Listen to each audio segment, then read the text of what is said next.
Hey there, Sharon Horne-Ellstrom here. Welcome to day 1605 of What You Up To Now, documenting the journey as I transition from the brick and mortar corporate world of business to the online world of business.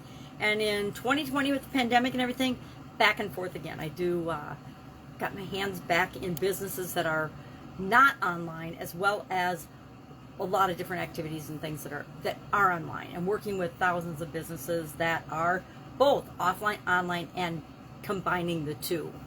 So today, let's talk about, for a few minutes, relationships, the law of attraction, and running in the same circle. What does running in the same circle or moving in the same circle have to do with relationships? Because that's our idiom for supersize your business for female entrepreneurs today.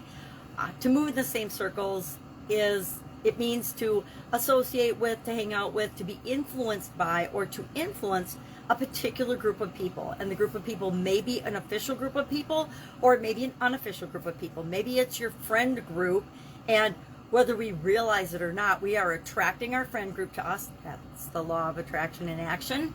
And that group of people we spend the most time with, if you were to stop and take a deep breath and kind of pay attention, you would realize that you have a lot of things in common. You're alike in a lot of ways, and that's why you're a friend group. That's why you're a group of people. And even though you're different in a lot of ways, you're also very similar in a lot of ways. Maybe you have the same values. You love the same activities. You have the same likes and dislikes of a lot of different things. That's the law of attraction. We attract what is like us. We like what's like us, right? In business, we do business with people we like and respect or look up to or admire, or some other thing that we find attractive. That's why attraction marketing is so popular these days.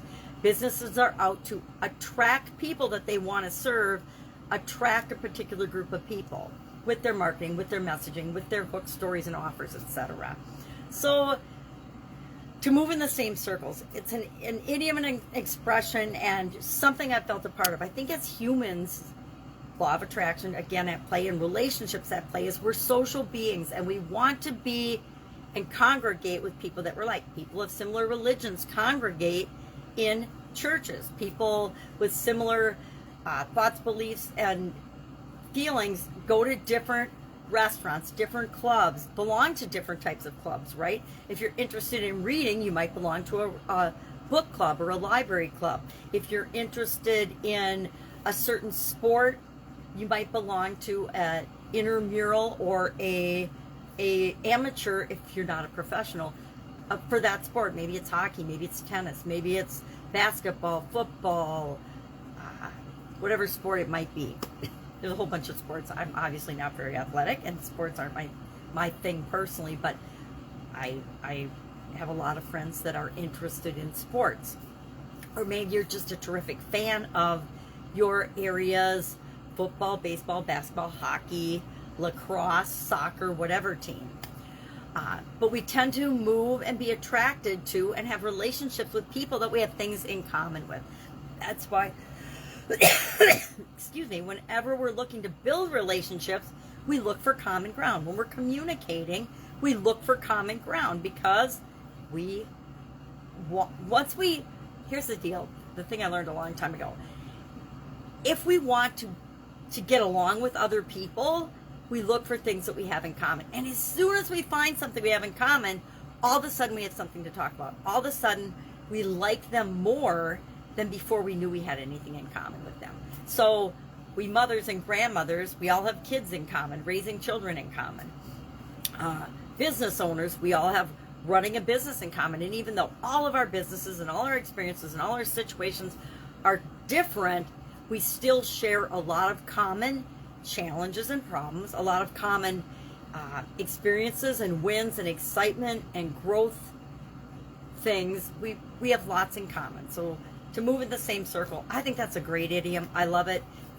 Not sure when the idiom itself, to move in circles or to run in the same circles, came about. I couldn't really find that in the internet. I think it's probably because circles have been around for so long. There are so many circles in our life, but the word circle has been used since the 1300s, and it's actually a proverb as well, to move in the same circles.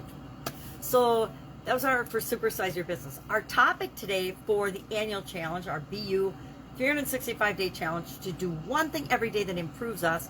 And this month's focus is on relationships. There's 9 different areas and aspects of our life that I have in the life framework that I use.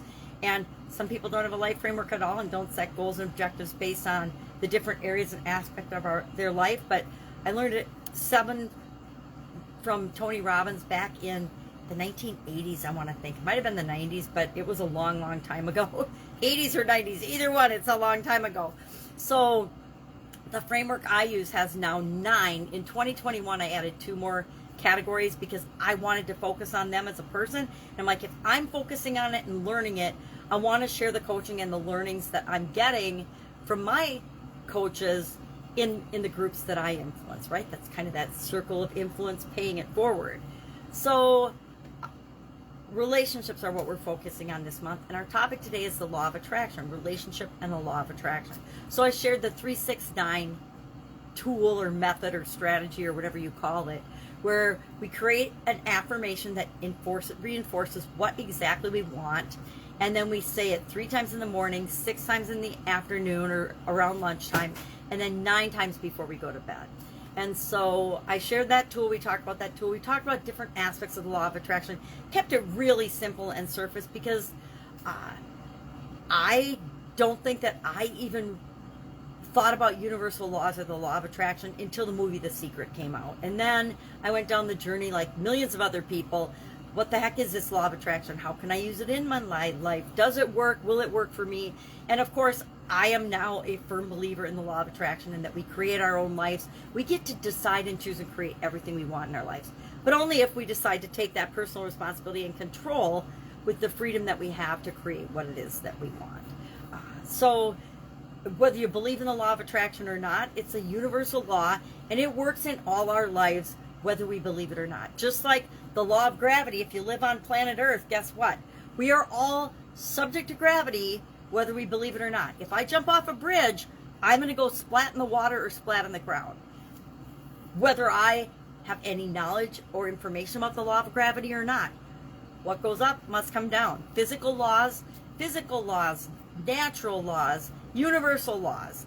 Not man-made laws, but laws of a higher power or a higher order of thinking impact all of us, whether we know about them or not. And I didn't know about any universal laws probably till I was in my 40s. And so did a lot of studying, and I like learning things once I got out of school because they're the things that I'm curious about and interested in, and we're free to then choose the path of learning what we want to learn about. Now, the trick nowadays is to not get overwhelmed with all of the things we could be curious about and focus on the things that are important for us now to know or learn or study or look into. That's my biggest challenge anyway. So I am in charge of granddaughterdom for the next 10 days. The kids just left for Alaska. They like to go to Alaska. It seems like it's becoming an annual thing. And so I get to hang out with my awesome granddaughters. And it's always really fun for me, but it is also exhausting. I found it was so much easier, and I didn't realize it at the time, but it was a lot easier when I had my kids because I had a lot more energy than I do now. But I always seem to find the energy because their little personalities just supercharge me and make me excited to remember all of the fun things and the love of learning and developing and growing in different areas and aspects of life. My one granddaughter is 1 and the other one is 7 already. I know, it's crazy. So if I can help you in any way, hit me up and ask. I guarantee I will get back to you. Maybe it won't be immediately, but it'll be, very quickly, within an hour or so. You can Voxer me at pajamagrandma.com. Pajamagrandma@gmail.com is my Voxer handle. If you don't know what Voxer is, look it up. It's a great walkie-talkie tool. And for those of us that have challenges with time, energy, or are visually impaired, Voxer is a great tool. I don't have to text back and forth or message back and forth, which means putting you up on my big screen. It's just quick and easy because I can push a button and talk and tell you what I'm thinking or when we can chat, etc. If you're struggling with anything, though, go ahead and hit me up, ask me, direct message, or contact me, and I guarantee I'll find 5 minutes to help you out. And it only takes 5 minutes to figure out where you are, where you need to be, and what the next step you need to take is. I love doing that. It's my own personal challenge. So I guarantee that in 5 minutes we can figure out how to get you moving, especially if you're stuck or you don't know what to do, or you've just got a question that you've tried finding the answer to and you just can't find it yet, or you aren't letting yourself see it yet. That's what I found my biggest frustration was when I first came online. There's so much information available, so many roads we can go down, that it can be overwhelming and confusing. And I hate being overwhelmed or confused because it makes me not do anything. All right, have an awesome day. I'll be with you tomorrow.